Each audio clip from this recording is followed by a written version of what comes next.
Dito sa Papadudu Stories, ikaw ay hindi nag-iisa.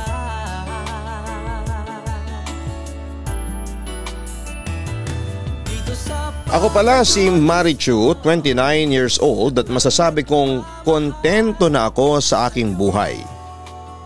Sisimulan ko ang kwento ko nang makilala ko si Edgar. 49 years old at ang lalaking masasabi ko na lucky charm ko. Aksidenteng nag-pop daw ako noon sa suggested friends ni Edgar sa kanyang Facebook account. Kung kaya naman naisipan daw niya na i-message ako. Nagtaka ako noon dahil wala akong kilalang Edgar. Pero kilala niya ako at ang mga kapamilya ko. Kaya para naman hindi niya isipin na dinededma ko siya ay sinasagot ko siya sa kanyang message. At hindi nga naglaon ay inaccept ko nga siya sa Facebook ko. Samantala isang gabi ay naikwento ko sa aking ina ang tungkol kay Edgar. Ma, may natatandaan po ba kayong Edgar Panlilio? Ngayon ko lang siya nakachat pero kinukumusta niya ako. Kayo tapos si Lola Mila. Sabi niya sa akin na naging kapitbahay daw niya tayo dati. Kwento ko noon sa aking ina. Agad naman niyang naalala ang taong tinutukoy ko. Oo. Natatandaan ko siya, kapitbahay nga natin sina Edgar at yung mga kamag-anak niya noong nasa Mindoro pa tayo. Pero nauna silang umalis sa lugar natin para mag-migrate sa Amerika. Kwento niya sa akin. Talaga po, namamanghang wika ko. Mababait naman niyang pamilya ni Edgar. Kasundo ko sila lalo na yung nanay niya. Ano, kumusta na raw sila? Si Edgar, easy go lucky pa rin ba? Tanong sa akin ni mama. Heto, mabuti naman daw sila doon sa Amerika. Mukhang matino na rin si Edgar. Siya na kasi ngayon ang breadwinner sa pamilya. Kwento ko naman. Kung sa bagay matanda na siya, dapat lang na maging mature at responsable siya. Wika naman ni mama. Siya nga pala, may asawa na ba si Edgar? Hindi ko pa po natatanong sa kanya, pero ayon po dito sa Facebook profile niya ay single pa raw siya. Baka wala pa po siyang asawa. Sagot ko kay mama habang iniisip ko si Edgar. Natawa naman ng kaunti ang aking ina. Ganon, ang tanda-tanda na niya, hindi ba? Hindi siya makapaniwala noon sa aking sinabi. Napahagikik na rin ako. Oo nga po 49 years old na siya. Napaglipasan na siya ng panahon. Kung sa bagay, nasa lahi yata nila ang pagiging matandang dalaga at binata. Karamihan sa kanila ay matatanda na pero wala pa ring mga asawa. Yung iba late nang nag-aasawa. Kwento pa sa akin ni mama. Naggulat naman ako sa aking mga nalaman. Ganun po ba? Kumusta mo na lang ako sa kanila. Tapos itanong mo na rin sa kanila kung may balak silang bumisita ulit dito sa Pilipinas. Nasasabik na akong makita ulit sila. Sabi pa sa akin ni mama. Samantala kinagabihan ay muling tumawag sa akin si Edgar. Bali yun ang unang beses kong maririnig ang boses niya. Kaya hindi ko may tatago noon ng sobrang kasabikan. Ang ganda naman ng boses mo. Dalagang dalaga ka na. Parang kailan lang batang bata ka pa noong huli kitang makita. Puri sa akin ni Edgar sa kabilang linya. Nga pala, nandyan pa rin ba kayo sa Mindoro? Tanong pa niya sa akin. Nandito na kami sa Maynila naninirahan pero dumadalaw pa rin po kami sa Mindoro paminsan-minsan. Sagot ko naman sa kanya. Ikaw, may balak ka bang bumisita dito? Tanong ko naman. Oo naman, nakakamiss din kaya ang Pilipinas. Ang sabi ni Edgar na halatang sabik na sabik nang makauwi ng Pilipinas. Marami na ang nagbago sa dating lugar natin sa Mindoro. Nung huling punta ko ron wala na yung malaking bukid. Napalitan na po ng mga resorts at ilang subdivision. Pero huwag kang mag-alala, maganda pa rin naman doon. Kwento ko naman sa kanya. Kayo, Kumusta naman ang buhay niyo dyan sa Amerika? Ano, may asawa ka na ba? Narinig kong humagik-hik sa kabilang linya si Edgar. Wala akong asawa, binata pa ako, inform niya sa akin. Natawa lang din ako sa sagot niya. Talaga? Kung sa bagay, nasa dugo niyo yata yan. Nasabi nga yun sa akin ni mama na karamihan sa inyo matandang binata o dalaga. Ikaw, wag mong sabihin sa akin na may asawa ka na. Tila seryosong tanong ni Edgar sa akin. Naku, wala pa, bata pa ako no. At saka hindi ba sabi ko sa inyo nag-aaral pa ako? Paniniguro ko sa kanya. Naku, tama yan. Mag-aral ka muna bago ka mag-asawa. Pagsang-ayon niya sa akin. Marichu, masaya ako at narinig ko yung boses mo at nagkausap rin tayo sa wakas. Ako rin, Edgar. So, hindi lang tayo sa chat mag-uusap. Napupudpud na kasi yung mga kuko ko Biro ko pa sa kanya. Oo, simula ngayon tatawagan na rin kita palagi hanggang sa makauwi ako dyan sa Pilipinas. Masayang wika niya sa akin. Papadudot naging constant chatmates kami ni Edgar. Mabait naman siya at madaling kaibiganin. Bukod doon ay humahanga rin ako noon sa taglay niyang charm at magandang boses. Pagdating naman sa itsura ay hindi rin papahuli si Edgar dahil may itsura siya. Dahil doon, papadudot, ay hindi ko tuloy maiwasan na humanga sa kanya at kinalaunan ay nahulog na ang loob ko sa kanya ng tuluyan. Ano, Marichu, malungkot ka pa rin ba? Tanong niya sa akin sa kanyang video call. Nangihinayang pa rin ako Gustong gusto ko pa naman sana na graduate ng college tapos sa huli hindi pala ako mapapasama. Ikinuwento ko sa kanya na nagkaroon ako ng aberya sa college na naging dahilan kaya hindi ako napasama noon sa listahan ng mga gagraduate. Huwag ka mag-alala. Baka ka-graduate ka rin basta magtiwala ka lang sa kakayahan mo. Pampalakas ng loob ni Edgar sa akin. Teka. Yun lang ba ang kinakalungkot mo? O sisa pa niya sa akin? Nabasa ko yung status mo sa Facebook, parang lumalabas na broken hearted ka. Ikaw ha? May boyfriend ka na pero hindi mo sinasabi sa akin. Biglang wika niya sa akin. Wala po akong boyfriend. Mabilis na pagtatanggi ko sa sinabi niya. Okay, inaamin ko, kaya rin ako malungkot kasi yung crush ko, nalaman ko may girlfriend na siya. Pagtatapat ko pa kay Edgar. Yun lang? Hay nako, wag mo nang intindihin pa yon. Maraming lalaki dyan. Makakahanap ka pa ng iba. Natatawang sagot niya sa akin. Pero Edgar, alam mo ba na pangarap ko na kung sino yung magiging crush ko yun na yung magiging boyfriend ko. Tapos gusto ko na siya na yung mapapangasawa ko. Ang sabi ko naman sa kanya. Good luck sa inyo kung ganun. Ang sabi ni Edgar na patuloy pa rin sa paghagik-hik sa love life ko. Good luck lang? Wala man lang kaunting words of encouragement? Medyo disappointed kong wika sa kanya. Words of encouragement na rin yung pagsasabi ko ng good luck, ang sabi ni Edgar sa akin. Basta Marichu, kapag ikakasal ka na, gusto ko ay ako ang gawin mong ninong ha? Dagdag pa niya. Marichu, may itatanong pa ako sa'yo. Nasabik naman ako sa mga sinabi niyo ni Edgar. Sige, ano yun? Ano bang ideal man para sa'yo? Kailangan ba'y gwapo siya at kasing edad mo? Seryosong tanong niya sa akin. Ang totoo niyan hindi naman ako tumitingin sa itsura o sa edad. Pero kung bibigyan ba naman ako ng Diyos ng makakasamang lalaki na gwapo, di salamat. Pero kung hindi, okay lang. Ang importante lang naman sa akin ay mabait at responsable ang isang lalaki. Taos-pusong sagot ko naman sa kanya. Kung mas matanda sa iyo yung lalaki, ayos lang ba yun? Naintriga naman ako sa tanong niya. Ayos lang naman. Teka Edgar, bakit mo ba natanong yan? Mabilis naman siyang sumagot. Wala lang, curious lang ako. Curious? O baka naman gusto mong mag-apply bilang boyfriend ko? Biro ko sa kanya.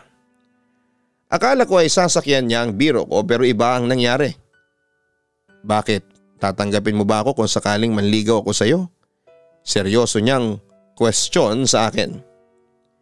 Hindi naman ako nakakibo noon dahil nabigla talaga ako sa mga sinabi niya. Nang mapansin siguro ni Edgar na medyo awkward na ang sitwasyon ay tumawa na lamang siya. Uy, nagbibiro lang ako ha. Huwag mong seryosohin yun. Ha? Ganun ba? Akala ko ay seryoso ka. Wala sa sariling sagot ko sa kanya. Bakit? Gusto mong seryosohin ko yun? Panunubok niya noon sa akin. Bigla naman akong natauhan at dinaan ko na lamang sa tawang lahat. Hay naku Edgar, ewan ko sa'yo. Pero sa tingin ko naman papasa naman ako sa'yo. Kahit na parang tatay mo na ako kung titignan. Makahulugang statement na sinabi niya sa akin. Nagpatuloy si Edgar sa pagpaparamdam sa akin. Oo, nung una pa lamang ay alam ko nang nagkakagusto na siya sa akin. Pero hinayaan ko na lamang siya hanggang sa siya na mismo ang magtapat sa akin na gusto niya ako. Sa kabilang banda si Edgar ang naging karamay ko noon sa mga problema ko. Siya rin ang madalas kong kabiruan sa phone at masasabi kong hindi makukumpleto ang araw ko kapag hindi ko naririnig ang boses niya. Pero nang mga panahon na yon, bagamat nagkaka-crush na rin ako sa kanya, ay aaminin kong hindi sumagi sa isipan ko na maging boyfriend ko siya. Kasi malaki ang age gap namin. Bukod sa parang tatay ko na nga siya, ngunit sa pagdaan nga ng panahon at sa mga efforts na ipinapakita sa akin ni Edgar, ay unti-unti rin nagkaroon siya ng puwang sa puso ko. Mukhang masaya ka ngayon na, anak. Pwede ko bang malaman kung bakit? Usisa ni mama sa akin. Napangiti lamang ako noon sa kanya at imbis na sumagot dahil doon ay lalong naintriga sa akin si mama. Teka, hulaan ko. Dahil ba yan sa special someone mo kaya ka masaya? Tanong niya sa akin. Sino ba sa tingin ninyo ang special someone ko? Panunubo ko naman sa kanya. Sino pa ba? Di si Edgar. Nasasabik na sagot ni mama sa akin. Siya lang naman ang lalaking madalas mong kausapin Isa pa, siya lang naman ang lalaking madalas mong bukang bibig. Bukod pa ron kapag pinag-uusapan natin siya sumasaya ang aura mo. Ano anak, in love ka ba sa kanya? Usisa pa niya sa akin. Ewan ko ba ma? Medyo nalilito lang po ako sa mga nararamdaman ko. Malungkot na pag-amin ko sa kanya. Wala namang masama kung mahalin mo siya. Pareho naman kayong single kaso nasa Amerika siya anak. Yun ang naging concern ni mama noon. Yun nga po isa sa mga pinapangambahan ko kung paano ko po mamahalin ang isang lalaking malayo naman sa'yo. Bibihira lang kasi yung long distance relationship na tumatagal. Wika ko naman habang iniisip ang posibilidad na long distance relationship sa aming dalawa ni Edgar. Nasa paghahawak naman ng relasyon yan anak. At saka depende yan sa katapatan ninyo sa isa't isa. Tatagal kayo kung magiging tapat kayo sa isa't isa.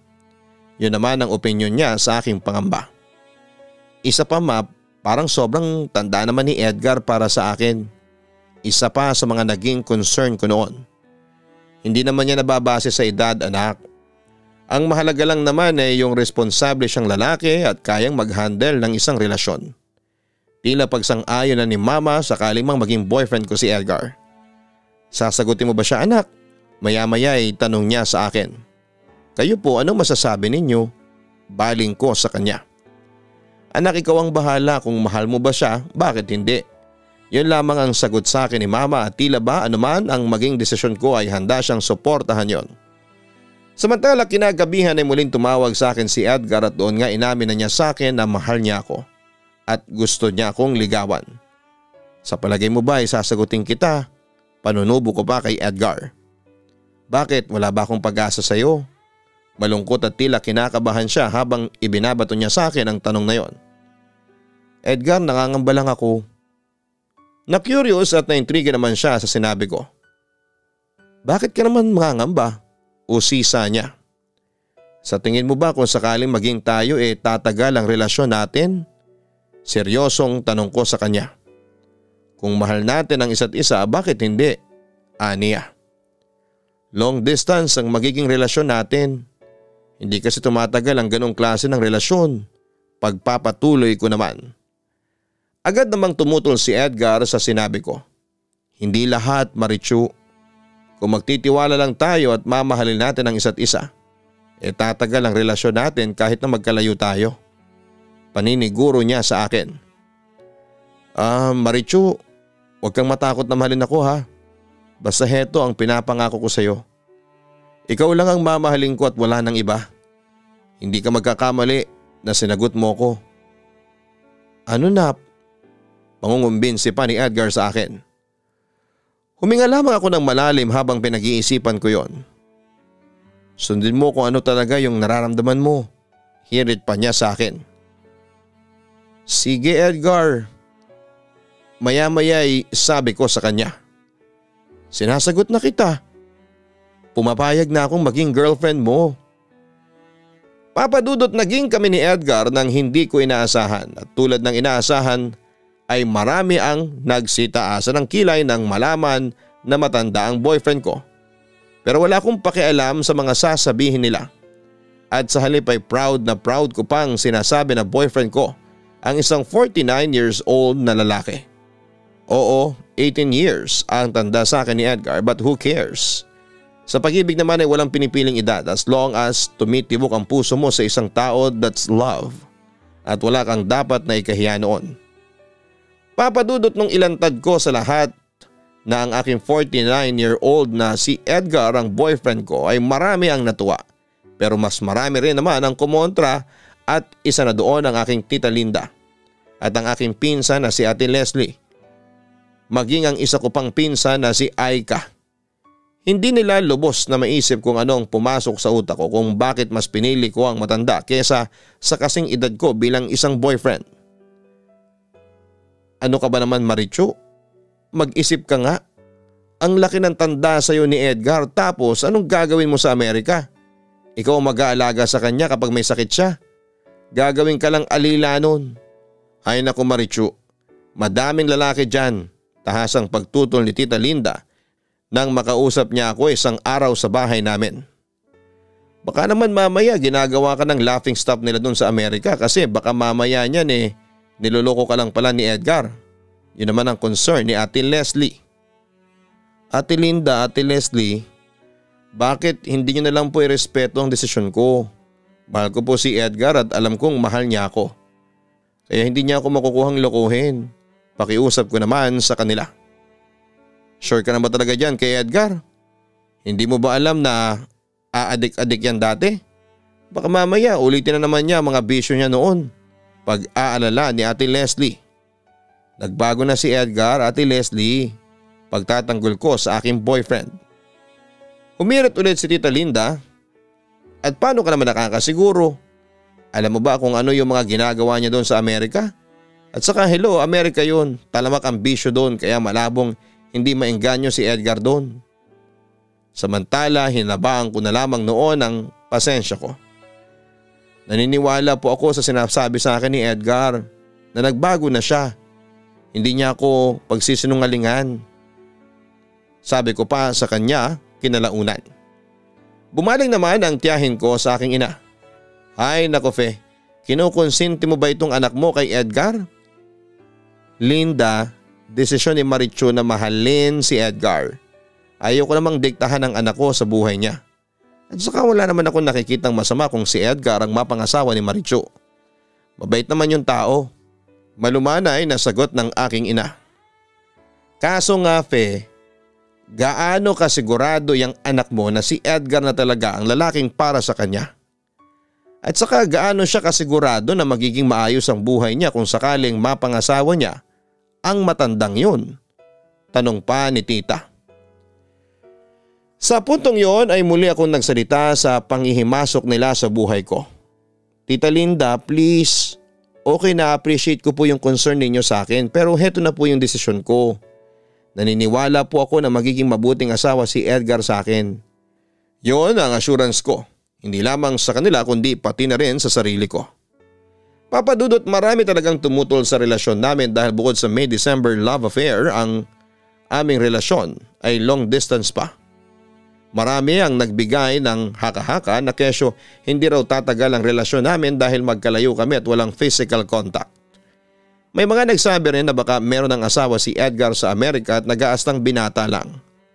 Pero hindi ko pinansin ang lahat ng yon, Papa Dudut. At sa halip ay nanindigan ako na si Edgar ang gusto kong mapangasawa. Kahit natutol pa sa amin ang buong mundo. Samantala sumapit ang September 11, 2019, isang dasalang dininig ng Diyos sa akin. Edgar, hindi ko makakalimutan na halos maiyak ako sa sobrang tuwa nang makita ko na ang boyfriend ko in flesh. Sabik na sabik kaming nagyakapang dalawa. Kumusta naman ang biyahe mo? Eto medyo pagod kasi ba naman nagdalawang stopover ako sa Hawaii at saka sa Hong Kong. Tapos tinapay lang ang kinain ko. Kwento sa akin ng boyfriend ko. Sa malayo ay natatanaw ko sina Mama at Tita Linda na nakatingin sa amin pero dead malamang ako. Dahil ang focus ko talaga ay sa boyfriend ko. Samantala ay pinaghain si Edgar ni Mama ng merienda dahil nga sa malayo pa ang nilakbay nito makauwi lamang sa Pilipinas. Nga pala, kumusta naman yung pakikipag-usap mo sa mga magulang ko? Tanong niya sa akin. Naalala ko naman ang unang video call sa mama ni Edgar. Ayos naman, mabait ang mama mo. Marami kaming pinagkwentuhan. Gustong gusto ka ni mama para sa akin although aaminin ko nung una na medyo ayaw niya sa'yo. Pag-amin niya sa akin. Naintriga naman ako sa kanyang sinabi. Bakit naman? Napangiti naman si Edgar bago nagkwento. Pinakita ko kasi yung litrato mo sa kanya at sa mga kamag-anak ko dati.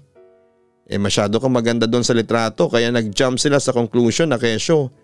Hindi ka raw gagawa ng maganda sa akin at saka malabo raw na wala ka pang ibang boyfriend sa ganda mong yan.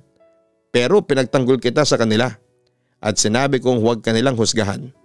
Kaya nga noong nakausap ka ni mama, doon niya napatunayan na nagkamali siya ng impression sa iyo. Kwento pa ni Edgar habang napapahagik-hik. Salamat Edgar at pinagtanggol mo ko sa kanila. Natutuwa naman ako sa ginawa ng boyfriend ko. Wala yun, obligasyon ko yun bilang future husband mo. Wika niya sa akin. So ano, ngayong nasa Pilipinas ka na, tuloy ba yung pag-alok mo sa akin ng kasal? Tanong ko sa kanya. Oo naman. Heto nga pinaghahandaan ko. Marichu, will you marry me? Tanong niya sa akin habang inoffer niya sa akin ang isang diamond engagement ring. Oo naman, pakakasalan kita Edgar kahit saang simbahan. Excited na sabi ko sa kanya noon. Papa Dudut, pagkatapos noon ay naging happy naman ang aming spa ng bakasyon ni Edgar sa Pilipinas. Ipinakilala ko siya sa aking mga kaibigan at maging siya ay pinakilala ko sa kanyang mga kamag-anakan at mula sa kanya ay nalaman ko na hindi naging madali ang kanyang naging buhay sa Amerika. Nariyan daw ang magipit sa pera at kung minsan daw ay kaya hindi niya ako kinakausap ay dahil sa busy siya sa kanyang trabaho. Nagawa pa nga naming sumali sa PREX o Parish Renewal Experience nang sa ganoon ay magkasaysay din ang bakasyon niya. Sa kabilang banda, Papa Dudut, ay naikwento rin sa akin ni Edgar. Nung minsan magpadala ako ng larawan ko sa kanya ay nahusgahan din pala ako ng iba niyang kamag-anak na kesyo hindi raw ako gagawa ng maganda sa kanya. Kung gaano ko siya ipinagtanggol noon sa mga taong hindi siya tanggap, ay ganon din palang ginawa niya sa akin. Papa Dudut, sa ngayon ay nag-iipon na kami ni Edgar para sa aming church wedding sa susunod na taon. Kung noon na boyfriend ko lamang siya ay magulo ang isipan niya, ngayon ay hindi na dahil gusto kong iparamdam sa kanya na nandito lamang ako at mahal na mahal ko siya. Muli maraming salamat and God bless sa inyo Papa Dudut. Lubos na gumagalang, Marichu. Ang buhay ay mahiwaga, laging may lungkot at saya.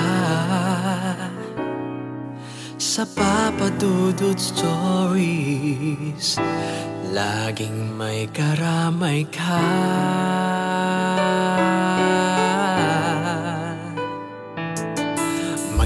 Problemang kay bigat, dito ay pakikinggan ka. Sa Papa Dudut Dudut Stories. Kami ay iyong kasama dito sa Papa Dudut Stories. Ikaw ay hindi nag-iisa.